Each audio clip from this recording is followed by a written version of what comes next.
ಮುರಡಿ ಗ್ರಾಮದಲ್ಲಿ ಮೊಹರಂ ಆಚರಣೆ ವೇಳೆ ಹೂವಿನಿಂದ ಹುತ್ತತ್ತಿ ಪವಾಡ ಪ್ರದರ್ಶನ ನಡೆಯುತ್ತಿದ್ದ ಸಂದರ್ಭದಲ್ಲಿ ರೈತನೊಬ್ಬ ಭಾವುಕನಾಗಿ ಆಕ್ರೋಶ ವ್ಯಕ್ತಪಡಿಸಿದ ಘಟನೆ ನಡೆದಿದೆ. ಪವಾಡ ಪ್ರದರ್ಶನದ ವೇಳೆ ಮಾತನಾಡಿದ ರೈತ, ಈ ಪವಾಡಗಳು ಬೇಡ, ನಮಗೆ ಮಳೆ ಬೇಕು, ಮಳೆ ಮಾಡಿಸಿ ಅಥವಾ ಮಳೆ ಯಾವಾಗ ಬರುತ್ತದೆ ಎಂದು ಹೇಳಿ. ನಮಗೆ ಹೂ ಬೆಳೆಯೋದು ಗೊತ್ತು, ಹುತ್ತತ್ತಿ ಬೆಳೆಯೋದು ಗೊತ್ತು, ಆದರೆ ಬೆಳೆ ಉಳಿಯಲು ಮಳೆಯೇ ಬೇಕು ಎಂದು ಅಸಮಾಧಾನ ವ್ಯಕ್ತಪಡಿಸಿದರು. ಮಳೆಯ ಕೊರತೆಯಿಂದ ರೈತರು ತೀವ್ರ ಸಂಕಷ್ಟ ಅನುಭವಿಸುತ್ತಿದ್ದು ಬೆಳೆಗಳು ಒಣಗುವ ಭೀತಿಯಿಂದ ಆತಂಕಗೊಂಡಿದ್ದಾರೆ. ರೈತನ ಮಾತುಗಳು ಅಲ್ಲಿದ್ದವರ ಗಮನ ಸೆಳೆದಿದ್ದು ಈ ಘಟನೆಯ ವಿಡಿಯೋ ಸಾಮಾಜಿಕ ಜಾಲತಾಣದಲ್ಲಿ ವೈರಲ್ ಆಗ್ತಾ ಇದೆ. ರೈತನ ಆಕ್ರಂದನವು ಮಳೆಯ ನಿರೀಕ್ಷೆಯಲ್ಲಿರುವ ರೈತ ಸಮುದಾಯದ ನೋವನ್ನ ಪ್ರತಿಬಿಂಬಿಸುವಂತಿದೆ.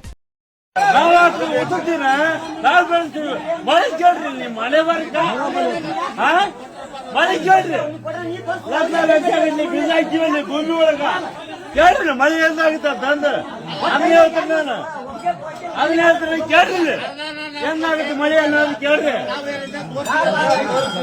ಅದನ್ನ ಕೇಳ, ಮಳೆ ಕೇಳು, ಮಳೆ ಕೇಳೋಣ, ಮಳೆ ಆಗುತ್ತಂದ್ರೆ ಮಳೆ ಆಗುತ್ತೆ ಅಂತ ಹೇಳೋಣ. ಬೀಜ ಹಾಕಿವಲ್ಲಿ ಮತ್ತೆ ಮಳೆ ಕೇಳ್ರಿ, ಉತ್ತತ್ತಿ ಕೇಳ್ರಿ, ಹೂವು ಕೇಳ್ರಿ, ಹೋಗಿ ಉತ್ತತ್ತಿ ಹೂವು ತಗೊಂಡು ಏನ್ ಮಾಡ್ತೀರಿ? ಉತ್ತತ್ತಿ ತಿನ್ನೋದು ಗೊತ್ತೈತಿ, ಹೂವು ಬೆಳೆಸೋದು ಗೊತ್ತೈತಿ ನಮ್ಗ.